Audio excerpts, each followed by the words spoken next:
Hi everyone, this is our Flip Collaborate for EDU 2001 Assignment 1B Folio. Just remember to have your sound on and we're going to move through our assignment details in a moment. The great thing about this assignment is that you can use the feedback that you received in Assignment 1A Folio, which was our writing folio, to give you a great head start in improving your mark for this assignment, which is fantastic. So let's go quickly over to the assignment details. So we're going to be looking at two different reading samples here.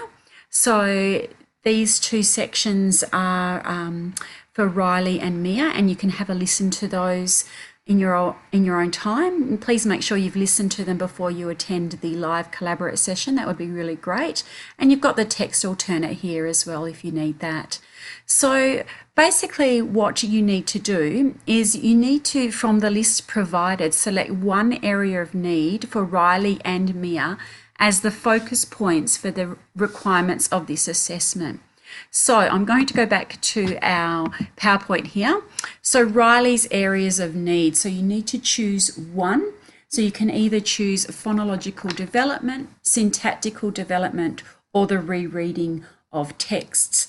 So I wanted to just give you a bit of a heads up in regards to this, these areas of needs, and really recommend that you have a look at phonological development, because you're probably going to find a lot of information in regards to this in your e-text. And I'm just going to swing over to that now. So if you go into chapter 10 of your e-text, let's just find it here. So chapter 10 is up here. Here we go. So chapter 10 is where you're going to find a lot of information in regards to phonological awareness. So if you have a look here, there's a whole lot of information on teaching phonological awareness, principles for teaching phonological awareness, assessment of phonological awareness, teaching letter sound relationships. There's a whole lot of information there that you can choose. When you do choose, or if you do choose that area of need, just ensure that you are very specific. So if you have decided on phonological awareness, you can see there's a whole lot of areas in that area, the main area, that you can choose. So you might decide that you are actually going to have a look at sight words in phonological awareness. So you would actually state, I'm looking at phonological awareness with sight words. So we know that that is what you're doing. Or you might be looking at letter sound relationships. So just be specific so that we know what you have chosen, because there are a lot of sort of sub-concepts in phonological awareness, and you will probably find the most information in your e-text in regards to that. So that's a little bit of a hint to say possibly that's probably a good one to choose, is a bit of a hint that I'm giving you there. So then the other area of need that we've got there is syntactical development. Now that is a little bit of a different need, and that's something that you'll probably need to do your own research a little bit on. There is a little bit in the e-text in regards to that, and you're really going to be looking under reading comprehension a little bit. And if we have a look in understanding reading, which is a really good chapter that you should probably read before you even start this assignment. If we have a look on page 188, there is a little bit of information in regards to syntactical awareness there. But what I have actually done for you is I've done a little bit of research for you as well, and in the Padlet, which is here, I have I've popped some in there for you, so you can have a look in regards to it's under areas of need. Here it is. So there is a little bit of information in there under areas of need, and there's some websites there that you can go to in regards to syntactical development. So you can have a look there, or you can have a look in your e-text, but it's not one that you're probably going to have a lot of information on. So again, a little bit of a hint. And the last one, the area of need that we've got there is the rereading of text. So that's quite an interesting area of need. And if you have a look in your e-text once again, in chapter 13, you will find page 309 actually, that you will find that there is a lot, well, not a lot, but probably some information. So again, that's in your reading comprehension in your e-text on page 309. There's a bit of information in there about comprehension and about rereading text. So that's where you would find your information in regards to rereading of text. It's just called something a little bit different. It's a bit more like reading comprehension, and you would reread your text for meaning. So that's the areas of need for Riley. So then we would move on to Mia, and I'm going to remember this time to change my slide. There it is. So we've got fluency development is our first area of need for Mia. So if we again pop over to our e-text, and in chapter 14, there is a lot of information in regards to fluency, developing reading fluency. And again, there's a lot of information in regards to fluency development there. So again, just make sure you're specific in what area you're going to use, but there's a lot of information there in regards to that. And then our next area of need is reading comprehension development. And again, that's where we were before in our chapter 13 under reading comprehension. So there's a lot of information in chapter 13 about reading comprehension. So you need to be again specific, because you can see how many different sort of sub areas there are in that main area. So just make sure if you do choose that you're going to be quite specific in regards to what sub area you're going to focus on. So that's really important. And our final area of need is engage with the text as a text user.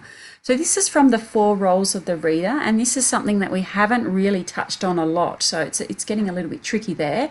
So there is some information in chapter 1 in your e-text, page 297.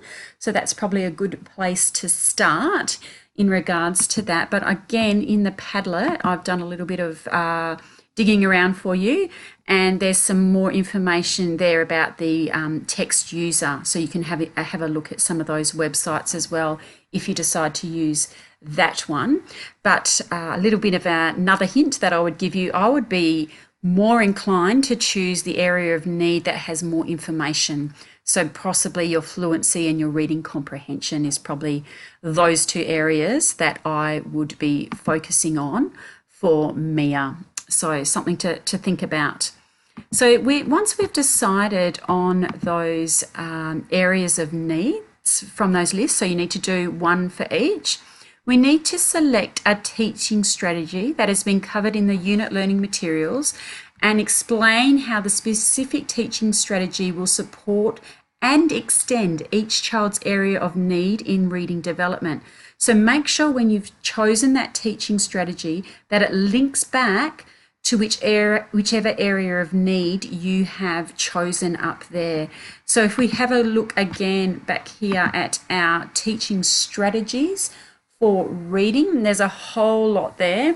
There's reading aloud to children, shared reading, guided reading, language experience approach, buddy reading, independent reading, reciprocal teaching, and literature circles. And these are actually all in your e-text as well. So if you have a bit of a search under that reading chapter, you will find them there. So you just need to choose your teaching strategy that will support each child. So you need to choose a different teaching strategy for each child. So just like we've done in our first folio, that's what you need to be doing in this folio as well. So once you have done this, we need to provide an example of a learning experience that is aligned to the teaching strategy that will support and extend the child's reading development. So again, our learning experience, we're not looking for a big template or anything like that. We're looking for an overview of a learning experience. And again, if you look in those chapters under those different areas of needs, there are quite a few different learning experiences that you can use in there. So that's something to think about. When you have chosen your learning experience, it would be fantastic if, once again, we can link it back to our Australian curriculum. I'm just going to move my screen over. And here I am in my year one content descriptors, because they're year ones, and we are assuming that these students have only seen this text for the first time. So that's something to remember as well. So they've just picked it up and they're just reading it for the first time. So once I've chosen my area of need, so I might have chosen, for example, phonological development, and I have a look down here and phonics and word knowledge right there. And I can choose one of these and link that back to my learning experience, which is really important. Have a good look through these, because you've got a few in literacy as well that you could possibly use. So make sure you're not missing out on those ones as well. And also have a look in your literature as well. There might be a couple in there that you might be able to use. So have a look, but make sure that, again, that links back into your learning experience that you have chosen for each different child. Okay, so let's go back here again. So you've explained the learning experience. Again, it's not a template. You've just given an overview, because you don't have a lot of words in that little section there. So you need to describe the teaching methods required for the learning experience. So once again, we're looking at those teaching methods that we discussed in our first assignment. And again, there is quite a bit of information on our Padlet in regards to teaching methods. Here they are here. And we've got some ones that we know already, which are time to come up. Here it comes.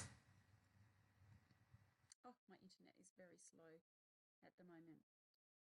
So here they are: intentional teaching, demonstrating, modelling, explaining, demonstrating. So it's the same ones that you've used in your first assignment. So that's really important to note.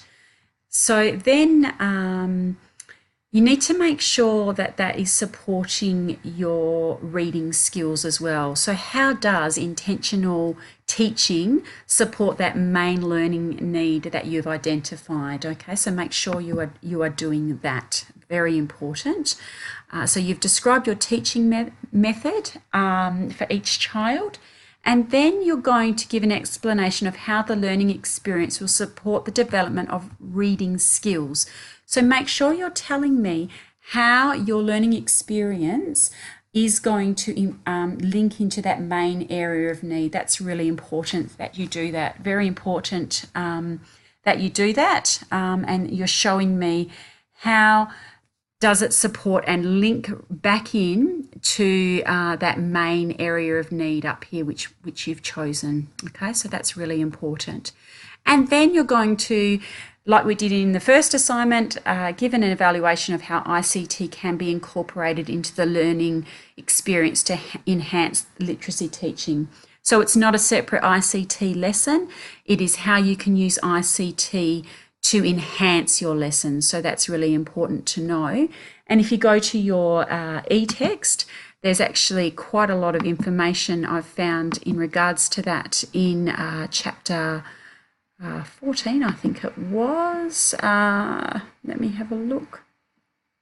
No, maybe it wasn't chapter 14. Let me check. I'll type it in. ICT for reading. Okay, and here it is, ICT. So you've got quite a, so that's reading fluency. So there's a little bit of information in regards to what you can do in regards to reading fluency there. So this is page 343. Just make sure that that your ICT does link in with your learning experience. and that you are definitely using it to enhance.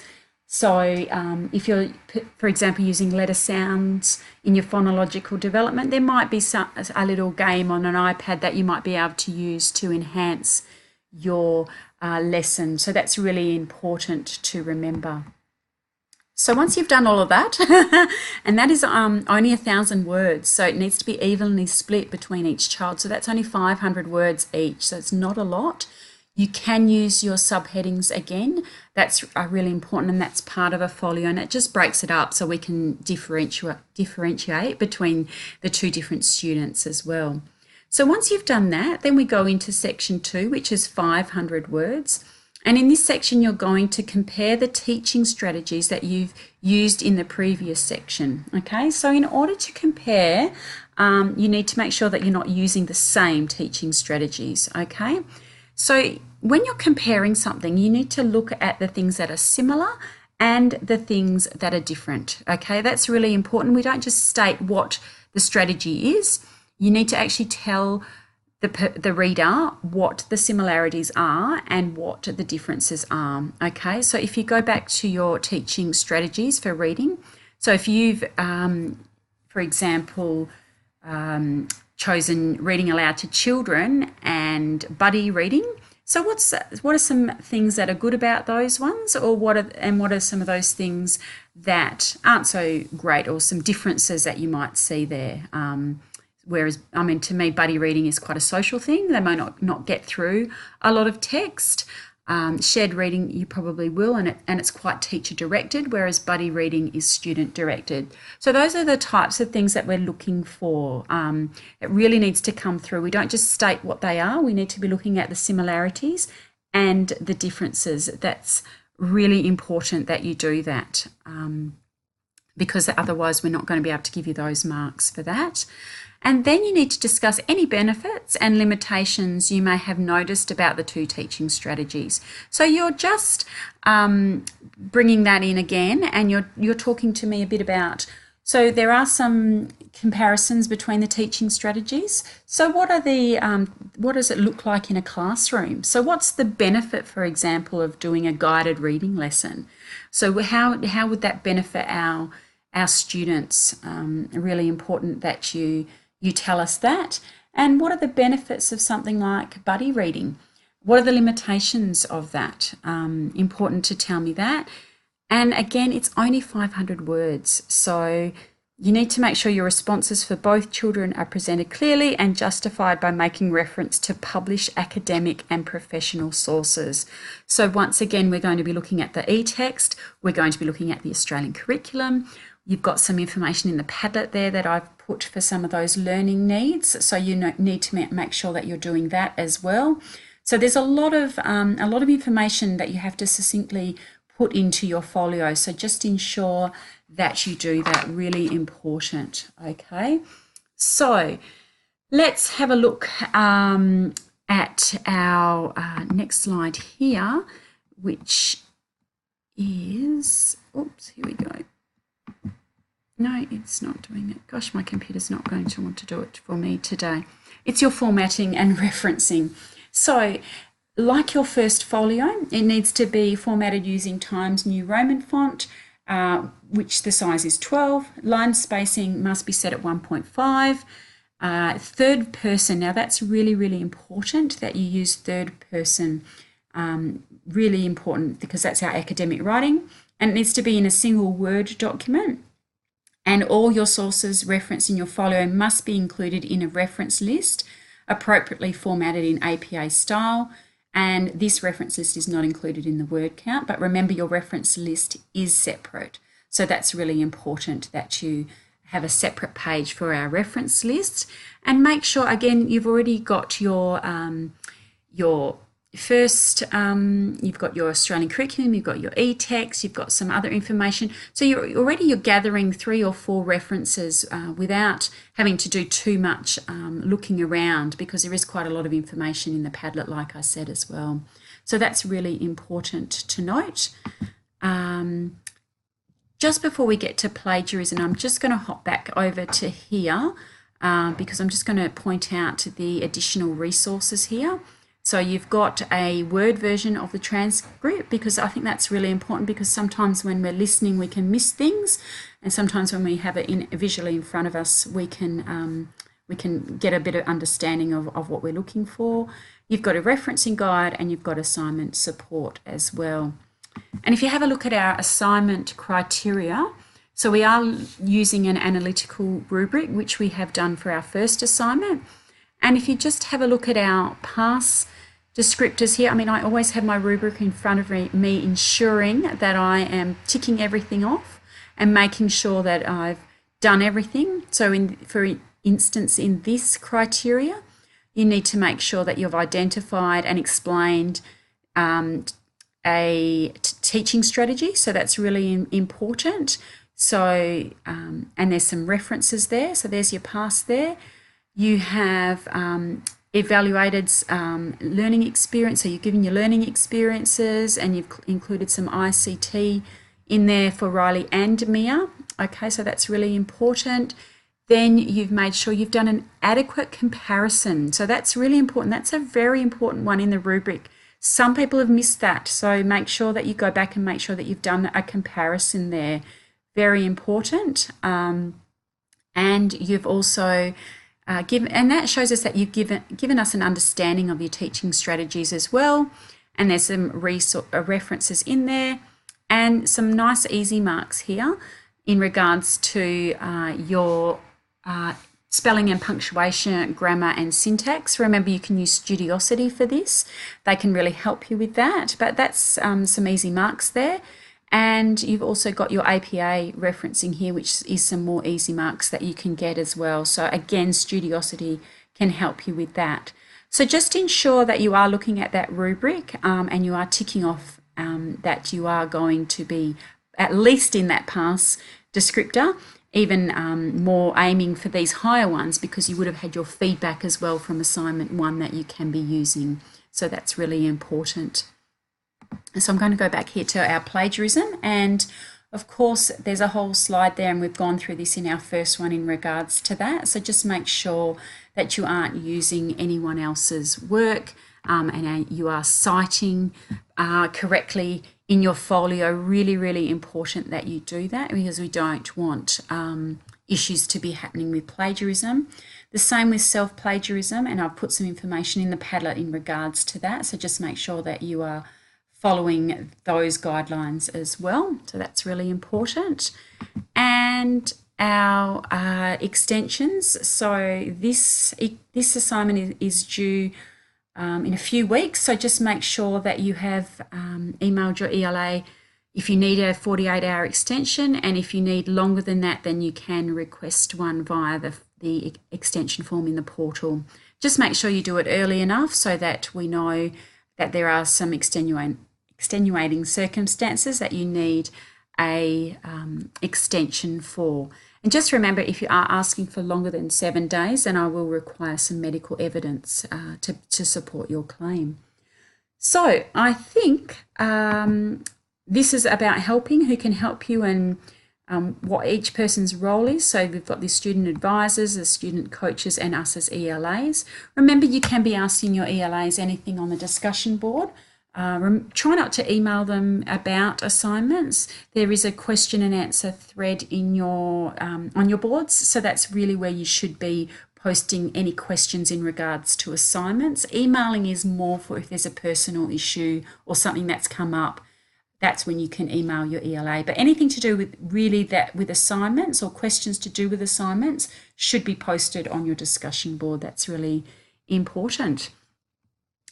So penalties for late assignments.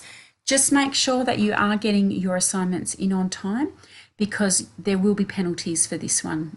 We've sort of been a little bit forgiving in the first one, but by the second one, in the second year unit, we will have to unfortunately apply late penalties, which would be a real shame if you put a lot of work into it and not put it in on time. So just make sure that, look, if there are problems, that you can email your ELA, or you can email myself, and we can help you as much as possible. We want you to succeed, so we really will do everything we can to assist you. So don't forget our live collaborate sessions next week. So you're going to be able to join us. It's a busy time, but hopefully you'll be able to join us and ask any questions that you might have. And remember that our live collaborate sessions are also recorded. Hopefully I have given a little bit of insight there in regards to this. Please post any questions on your boards. This is a bit of a different folio because we're doing reading, but it's also the same because we're doing the same format that we did in our first assignment. So best of luck, and I will see you on the boards. Bye for now.